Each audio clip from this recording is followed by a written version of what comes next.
So the latest Marvel Snap leaked cards are here, and we've got a handful of interesting stuff to talk about in this video. We got some Thor cards showing up, like Gorr the God Butcher. This one's like been in the game forever, but finally got some new text. Might be the final version here. And we got a little bit of Spider-Man stuff, maybe some cards that aren't quite finished just yet. We'll talk about all of that and more as we discuss these in great detail, and then also rank them from best to worst. Now, as always, these are datamined cards. These are not necessarily the final versions. Things could get nerfed, buffed, reworked entirely. Typically, a few cards make it through unscathed from this stage, but many others can be changed, so we don't really know what we're going to get. That said, still a lot to talk about with this set, so let's kick things off here with Gorr the God Butcher. And Gorr here is a 6-3, really interesting stat line, with ongoing +2 power for each on reveal card in play, and that each being capitalized there is a nice little reminder that this will work for both your cards and your opponent's cards. So you're going to need to basically get as many on reveal cards as possible on board, and then hopefully, you know, drop this big turn 6 bomb that's this enormous Gorr the God Butcher. And starting at -3, you have a big hill to climb, even to get back to like base 6-drop stats of like the Hulk, for instance. That's a 12 power card.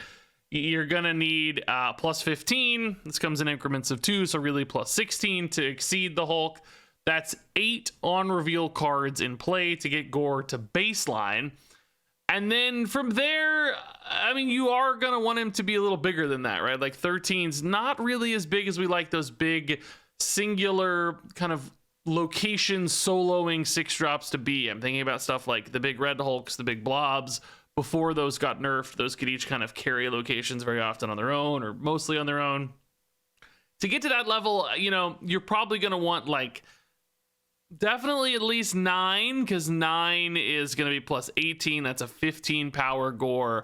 Then I think, you know, 10 at 17, 11 goes up to 19, 12 up to 21. That's the like really exciting levels for Gorr, where I think this becomes that possibility. It can be as big as some of those really big 6-drops, because otherwise, you know, you're sacrificing a lot of utility and consistency for 6-drops that have effects. You know, you want an Goliath, a Magneto, etc., instead of a card that's just dumb stats. If it's just the stats, it has to be big, particularly when these stats are so conditional and sometimes hard to work with, and in this case actually kind of require you to build a deck probably for as well, because you're going to need to run your own on reveals, of course, to make Gorr interesting. So, you know, are you disappointed with 8 on reveals on board?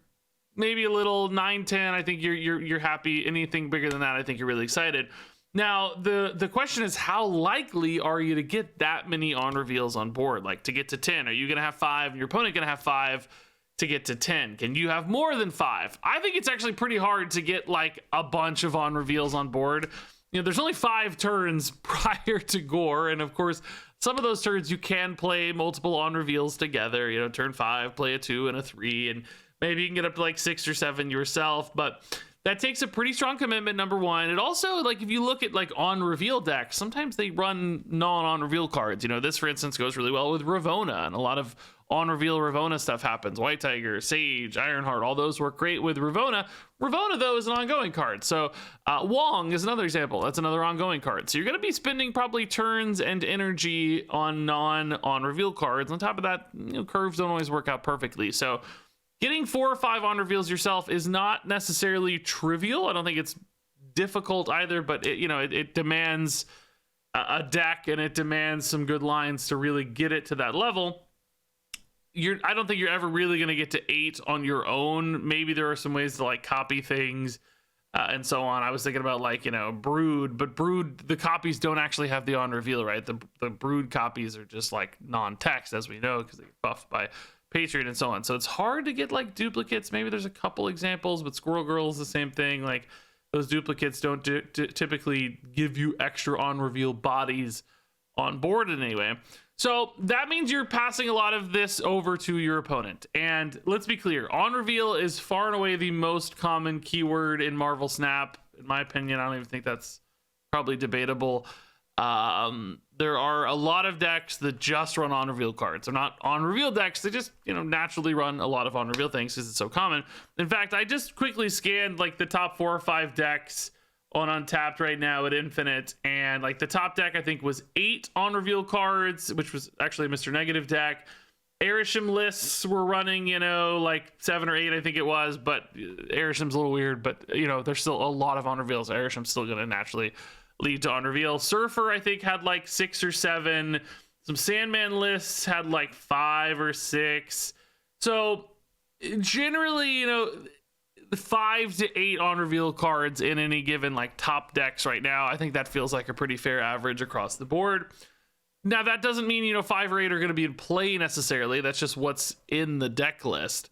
So can you reliably trust your opponent's decks to have 3, 4, 5 on reveals on board? Maybe. Yeah, I think that's actually pretty fair that they'll have a small handful. So getting to, 8, 9, 10 doesn't seem crazy to me. 4 or 5 of your own, 4 or 5 of the opponents.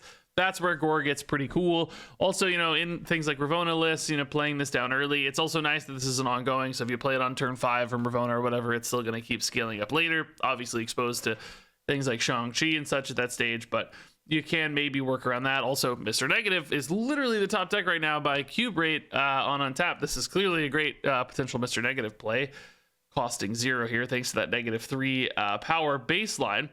In essence, I do think this gets there numerically. It's just then a question about, like, are you willing to commit to enough of an on-reveal package on your own? Can this get big enough in more generalized decks, like just tempo decks that happen to be running on-reveal cards? I don't think this can replace things like Red Hulk, which typically serve as a finisher in those decks. I think Red Hulk's just a little bit easier to get bigger without as much risk or downside. There's also a world where, opponents kind of start to know this exists. If it ever becomes popular, they can kind of hold back. The meta can shift around a little bit maybe to avoid a few on reveals to keep this smaller. So it is a little bit more susceptible. I think it wouldn't kill this card necessarily to go to like, a 6-0, a 6-1, but I'm also noting that this is very consciously starting at -3. So maybe this is one of those, once you play test it, once you see it in action, it's like, dude, this actually gets really big. There are a ton of on reveals. This is much more than you think. And in that case, of course, trust the foresight here of the dev team to start this at that number, because maybe it does just get that big given everything else. So I have a fair amount of faith that this becomes a good 6-drop bomb option in that number, just because on reveal is so pervasive in the meta right now. But I also have a little twinge of doubt that maybe just Red Hulk or big 6-drops with effects, the Goliaths, the Magnetos, whatever the world, do still outclass this in many cases. So moving on over here to Fenris Wolf. This is a 2/3, and it's the return of the activate keyword. Remember, we still haven't seen this in the game quite yet, but it's coming soon. Activate is distinct from on reveal because you get to choose when to use it. Basically, you'll kind of click and hold the card, and it will use this effect. So for instance, if you play this on turn 2, starting on turn 3, you can begin to activate it. Based on our current understanding, of course, this is still kind of all data mined. We haven't actually seen it in action, but starting on turn 3, basically you can activate this, and when you do, you will resurrect the highest power discarded or destroyed enemy card to your side of this location. So this is kind of nice because this is one of those cards where you can plant it down early, as is going to be the case with many activate cards, and then wait for the right moment to activate it. So it's nice, for instance, that if you're planning to Shang-Chi something later, you don't have to like finish with a Fenris Wolf on turn 6. If this were, an on reveal card, you'd have to wait to play this until after your Shang-Chi. But now you can load this up on turn 2. You're not wasting that tempo, just getting it going early. And then, play a Shang-Chi on turn 4 or turn 5, and then use your Fenris Wolf on your turn 6. Now, one interesting question I have for this card that I still don't know enough details about activate on is, let's say you play this on turn 2, you wait, and you play Shang-Chi on turn 6.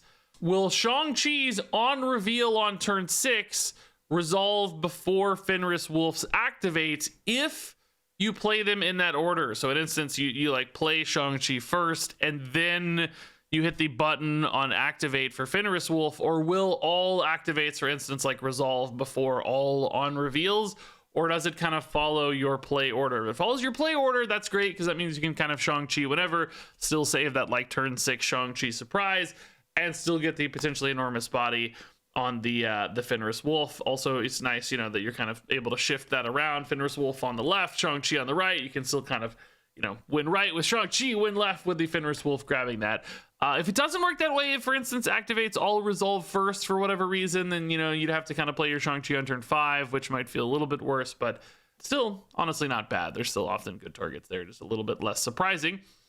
Ultimately, though, the upside here is, I think, kind of enormous on this card. I mean, you think about the Shang-Chi example, anything that's 10 power that you're killing with Shang-Chi, Fenris Wolf pulling that back as an only 2 energy card is insane. That's a 213 right there. That's actually kind of nuts. And, you know, of course, it can be way bigger. It could be a much bigger target that Shang-Chi is able to deal with. Shang-Chi, by the way, just the most convenient example, and often will result in the highest power thing that gets destroyed. So I think probably the most common example. Doesn't necessarily have to be that, though. You know, if you Killmonger a demon of your opponents, you're not going to be mad to get a demon back off your Fenris Wolf. That's still +6 on this. That's a 2/9 effective output. That's pretty crazy as well for a card like this one. The discard side of things, probably a little bit harder to work with. Activating it yourself, of course, we do have, you know, the Moon Knights and the Black Bolts and so on, where you can get a target, and sometimes those could be interesting. You know, sometimes like Silver Samurai discards an Iron Man. It's not particularly high powered, but you're still happy to get an Iron Man back, of course, off your Fenris Wolf. Perhaps might need some additional help or scaling, but could be very, very powerful as a result. So there is a world where maybe in that like Black Bolt stature package that Fenris Wolf makes sense, although I think Destroy is going to be more common. So crazy high upside on this card. The downside, of course, is that if you don't hit a great Shang-Chi target, or you don't hit a great discard, maybe this falls off a little. Although that said, I don't think you have to do anything crazy. Just Killmongering a Nightcrawler or whatever is not necessarily a bad result, right? You're happy to kill your opponent's 1-drop, and you now have like a 2/5 because you got a 2 power card back off your Fenris Wolf. Like, that's not bad. The floor on this seems okay as long as you're destroying or discarding anything. And on that note, of course, you don't actually have to do it yourself. This could also exist as a tech card of sorts, where if you're running into a bunch of Destroy decks and you just want to get something free, you don't even have to run your Killmonger or Shang-Chi. Fenris Wolf can just be a tech card where they did it for you. They destroyed their own stuff. Or if you're running into a bunch of discard decks, this can be tech where you just summon an Apocalypse from your opponent because they keep freaking discarding their Apocalypse, and you basically get, you know, a 2-cost Apocalypse and you're super pumped. So sometimes like tech cards like that struggle a little bit, but you could also just see it as a bit of a hybrid where it's like, okay, I'm running Killmonger and Shang-Chi anyway because they're insane cards and they're running tons of decks, and I have Fenris Wolf in there, so I've got a backup plan. But also it's like I'm seeing a ton of discard and destroy. I'm just gonna run Fenris Wolf and grab some Apocalypses or whatever as a great way to counter those sort of options. So interesting tech card option, interesting to play with, very commonly seen cards already. Crazy high potential swing output on this one. I think Fenris Wolf looks really, really good when you consider all of that.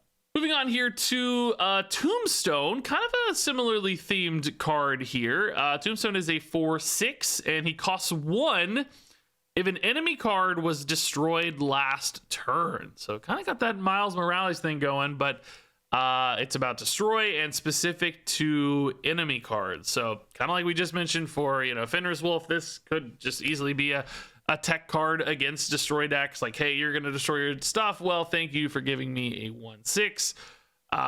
Doesn't have the discard angle as a bonus on this for Tombstone, so it is a little bit more restricted in that tech sense. But also, of course, you can just run your own things. You got your Shang-Chi, you got your Killmonger to activate here for Tombstone. I will say this one feels a little bit less reliable in that way. You know, this has kind of the singular turn conditionality, like it has to be last turn, which might not always fit out well from a curve standpoint. You may not always, you know, like the turn you find something awesome to Shang-Chi or Killmonger might be kind of too late to weave the Tombstone in, either just because that one energy is restrictive enough, like I can't really play this on 6 with my 6 drop or whatever, or just comes too late, like you Shang-Chi late in the game, you want to play Shang-Chi on 6, you kind of missed your window on Tombstone. So you might need more reliable ways to activate this consistently. It might be tough. Like, just I have Killmonger, but there's no 1-drops in play, you know, and it's enemy card specifically, so it's not like you can use your own things to get a consistent result here off the Tombstone, which is definitely a little bit nerve-wracking. There are, you know, other cards that can add to this. You know, I was literally going to play on Sunday like a destroy them deck where it's about like all about destroying your opponent's cards. Lady Deathstrike, Elektra, Killmonger, Shang-Chi. An example I was thinking about is Gladiator. Like, Gladiator is a card that can very often reliably destroy something, and it doesn't really feel like a down tempo play, or it doesn't necessarily require your opponent's help. You know, you don't have to have the Shang-Chi or Killmonger target. You just kind of have to get lucky a little bit with with your Gladiator. I mean, there are obviously other ways to force it. You know, debris into Killmonger sort of lines are an absolute possibility here. But that's a lot of like steps and work for just a 1/6. And don't get me wrong, there's nothing wrong with 1/6s. That's great. But you don't want to like have to build the whole game plan around it. It's not that rewarding of a result. Specifically compared to something like Miles, which is a good card in decks that have that move package. But you know that's going to work because you're moving your own stuff. You're building into it. This requires a little bit more doubt to overcome for Tombstone. So ultimately, maybe it's meta dependent. It's, again, like if there's a bunch of destroy everywhere, this becomes a pretty cool little tech card. And, you know, maybe you're just doing enough, and maybe you're playing these two things together, Fenris Wolf and Tombstone, and you have a whole little package or game plan there. But this does feel like a less compelling version of the same sort of thing to me. I just don't feel like the payoff here or the consistency is quite high enough. All right, so moving on. This is Agony, and it's another one of those angsty Venom characters whose names I'll never be able to remember because they're all just like, I'm emo. And it's interesting, right? We just saw Tombstone, who is a Spider-Man themed card, or at least for me, I've always associated Tombstone with Spider-Man from the cartoon back in the day, and this awesome toy I had. And Agony is definitely Spider-Man with like Venom stuff, but then we also had the Thor stuff with Gorr and Fenris Wolf, and it's almost like the two seasons here have kind of merged together, so I don't know exactly when these are coming out or what the story is on this. There were a few other Thor themed cards that didn't have card text yet in the data mine, like, you know, there's images and stuff but no card text, so I don't really know what that's about necessarily, but you know, we've got this card to look at. Now that said, this does feel a little bit like a placeholder to me, this text.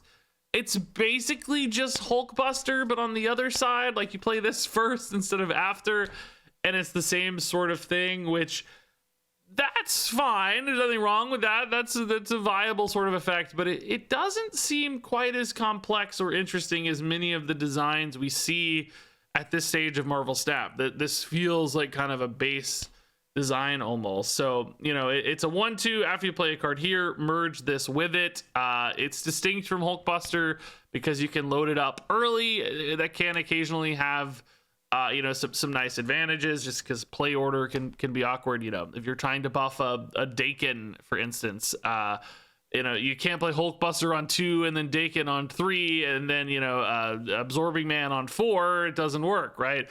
So Agony, you can play this early and then plop your Dakin on top of it, you know, and then kind of create some lines. That's one pretty bad example, but I think you get the idea, right? Is that being able to preempt these extra stats on the next card you play can kind of fill in some curve gaps and make things a little bit easier. Also, you know, it's just lower cost, so just easier to weave into certain turns as well. Even if you happen to do it later, it is smaller, but, you know, sometimes that exchange might be worth it. Also, if you just need a critical mass of the amount of these sorts of buffs that you can do, then that's a possibility as well. So it's fine. I don't really think it's all that exciting or interesting, though. I don't really see this opening up any like specific lines or decks that otherwise aren't possible. Like, yes, of course, can work fine with Deadpool and examples as such, but it actually loses some of the exciting plays that exist with Hulkbuster, where, you know, sometimes that Hulkbuster counts as like playing the card again for locations and stuff, and it can kind of like stack up extra stats on like Shuri's lab and so on. Agony, I don't think really works that way as well necessarily. So I don't know, maybe there's some super interesting line here that I'm not seeing, but this kind of feels placeholdery. And in fact, we're going to take a look at a couple more cards that seem a little suspicious to me. Like they might not really be the final versions of these, although I guess we'll see. So speaking of that, I guess, is Uncle Ben. This one has been in Marvel Snap forever. This card has been talked about and teased in articles dating back years now. People thought it was like kind of a troll and horrific and so on. But it got updated in this patch. It's a 1/2 with on reveal. When this card is destroyed, replace it with Spider-Man. And the like original version of this that was in the game forever, as I recall, was like add Spider-Man to your hand, which always just seemed terrible. Like, why would you want to just like get a random Spider-Man in hand? It's like resource generation is not that valuable in Marvel Snap.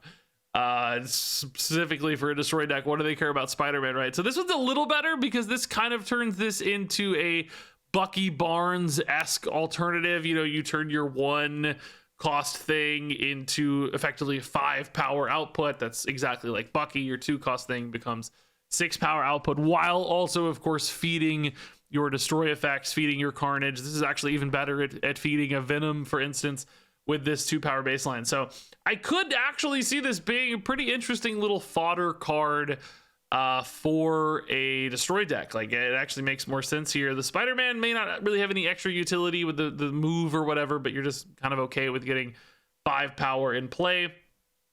In some cases, could kind of mess up some Arnim Zola lines that exist in destroy decks, but you know, it's at least a possibility. Now that said, again, this is like a very fun little, you know, I don't know if fun's the right word, but obviously a character and a comic reference many people will sort of identify with, and it has been made more viable. So I don't know if this is going to be like a regular season card. I could almost see this being like a little event thing or some kind of like bonus or whatever. You know, I don't know if they wanted to necessarily print this as a full Marvel Snap card, although that said, Uncle Ben is probably one of the most iconic Marvel Snap characters there are. You know, if you ask my parents who Uncle Ben was, I think they would know. If you ask them who any other character in this video was, they would be like, what are you talking about? So I don't know, just another one to keep in mind is like, I don't know if this is a normal card or totally finished or what, but it has been updated, so maybe it's finally time to see Uncle Ben in the game.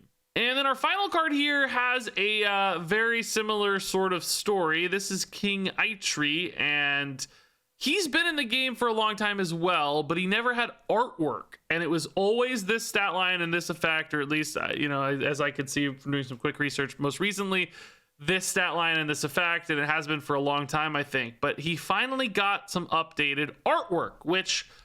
this fits in with the Thor season theme. Like we talked about, you know, Gorr and Fenris Wolf are Thor themed, as is the King here.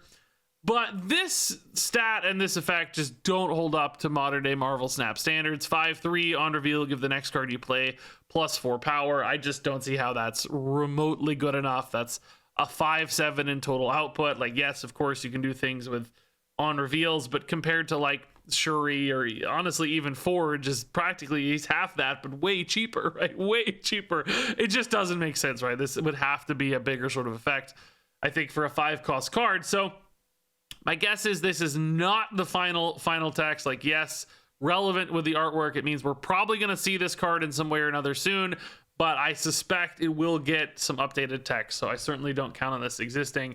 We also had Malekith and Frigga kind of show up in the data mine here, but they didn't have card text. So I suspect we'll get another data mine pass where this card, Malekith, and Frigga all get some kind of final version of the text. Also, Surtur as well had some kind of like placeholder-y, developer-y style text as well. So I think there are more Thor cards coming. I suspect we'll talk about these the next time we look at some data mined cards. So definitely don't count on this being a real card, although we can have fun pretending that it is as we rank these cards from best to worst. My number 1 card is Fenris Wolf. My number 2 card is Gorr the God Butcher. My number 3 card is Tombstone. My number 4 card is Uncle Ben, although I'm still not totally sure this is going to be real. My number 5 card is Agony, although I do think this might be placeholder text. Maybe not, maybe not. Maybe I'm overthinking it, but I don't know that this has quite enough punch or differentiation to be great. And then my final card is, of course, King Eitri. This looks terrible. This is absolutely awful as far as I can tell. So I do not think this is going to be the final version at all. And there you go. That's it for the latest leaked cards. I'm really only confident that these first 3 look kind of final-ish. Obviously, nothing's really final with datamined. This one, I'm like 70% okay with it being final. These last 2, I don't know. Something shady going on with these. Uncle Ben kind of makes sense as a card, though. So it might just be that, you know, these just appeared out of nowhere. Finally, there's something suspicious there. But anyway, I think Fenris is a crazy exciting card. This looks like really spooky to me. Gorr is intriguing. There's a reason he's a -3 is what I'll say. So anyway, share your thoughts on these cards down in the comments below. Thanks much as always for watching, and until next time, game on.